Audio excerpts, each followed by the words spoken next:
My name is Denny Coleman. I'm recently retired. I was the CEO of the St. Louis Economic Development Partnership and also former chair of IEDC.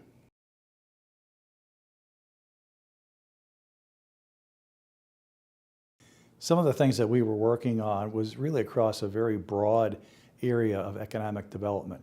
It was related to expansion and retention of major corporations, entrepreneurial support through incubators, investment funds, as well as international trade, pro-immigration to help increase the size of the population in the St. Louis metropolitan area, as well as small business finance, and a host of other things related to economic development.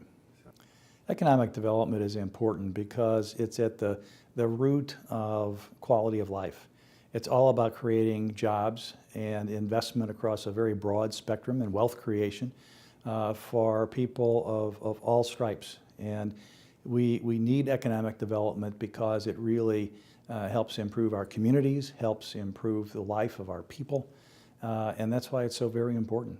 The inspiration for me was knowing that what we did made a difference in people's lives, so that the men and women we helped find jobs for, put back to work, whether it was in a major corporation or in a small entrepreneurial startup, that it was helping them raise a family, helping them pay for tuition, buy a house, buy a car, all those things related to quality of life. And we were at the nexus, really, the crossroads of doing that between government and business. Probably one of the most inspirational stories that I was privileged to be a part of was helping a job training center get off the ground. We didn't run the center, but we helped find the capital that renovated an old building, helped equip the building, found the people who then managed it. And it wasn't a traditional job training center. It was very different. It really helped create job training for a career, not just a job. And the inspiration for us doing this was a young man who actually got shot and killed about a couple of blocks away from this old building, this old manufacturing building that we owned. And it was 2 years after that happened that we had finally raised enough money to start the renovation of this building. And we called this young man's family in, and we said, we would like to do this in memory of your son and dedicate it to your son.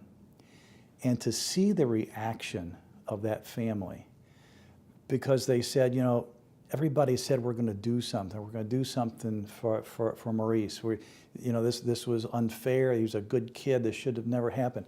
He said, but you people who we don't even know have done this. And now that center has been responsible for thousands of people getting careers in one of the poorest sections of St. Louis County. So that's very rewarding. Well, I think the first inspiration for me was actually the father of one of my best friends. He was the head of the St. Louis Redevelopment Authority. His name was Charlie Ferris. And as his son, my friend, told me about his dad's impact on St. Louis, and I read about it and researched it more, I came to realize what a difference one person can make, because he took on some of the toughest of the tough problems. But he put together the partnerships for political support, for financial support, to get major projects done. And he withstood a tremendous amount of political backbiting and fighting to get that done. But he was determined to see it through to completion, and he did.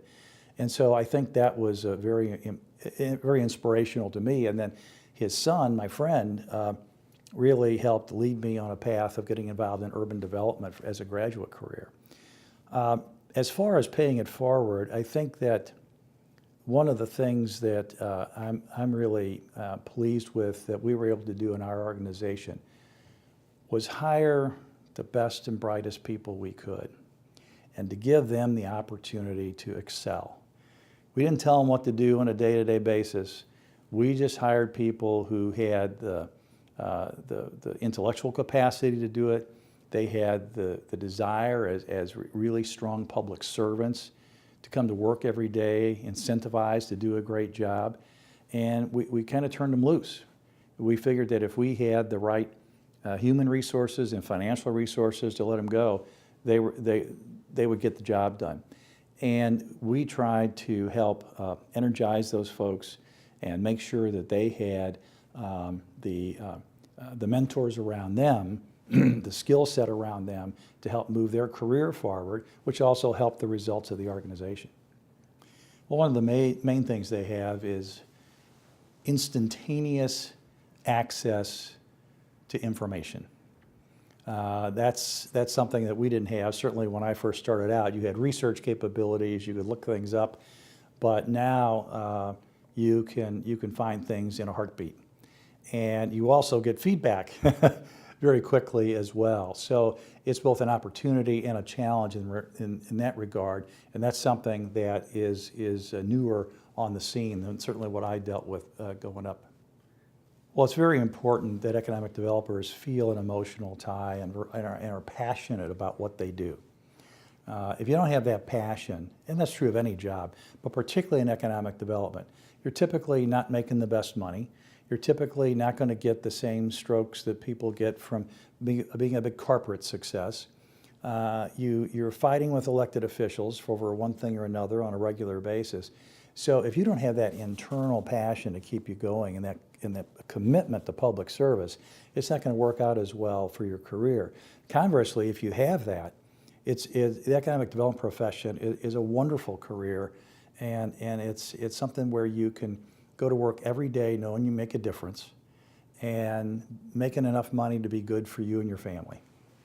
Well, I think as an economic developer, you have to be looking at the overall body of your work. And while you typically allow, whether it's board members or your elected officials, to take center stage whenever you achieve something really significant, by the same token, over time, people know where that's coming from. We're not running for anything. We're not running for office, so we don't have to have 51% of the people loving us. But the people we know in the profession, the people we know in the business community and in the government community, know the work that we do and the impact that we have. And that's where we get our own personal benefit from the value that we feel for ourselves and our profession. IEDC has been a great deal to me personally and professionally, and through our organization, our Economic Development Partnership back in St. Louis. I have personally learned so much over the years and stolen all kinds of great ideas from all over the country, but then adapted those ideas to what worked in St. Louis. It's really important that if we're going to stay on top of our game, that we belong to professional organizations like IEDC, because you get the best of the best coming together on a regular basis and sharing information. Now, you still have to apply it correctly. You still have to understand what works for your community and what doesn't. But it gives you this vast library, this vast network of people and ideas that you bring home to your community. And then on a personal basis, it's just a wonderful network of friends. I mean, you meet people who are in the same boat that you're in. They're having the same problems with their board or with their elected officials or fundraising or whatever it is. And to share information and to commiserate about what you're going through is important on a personal basis.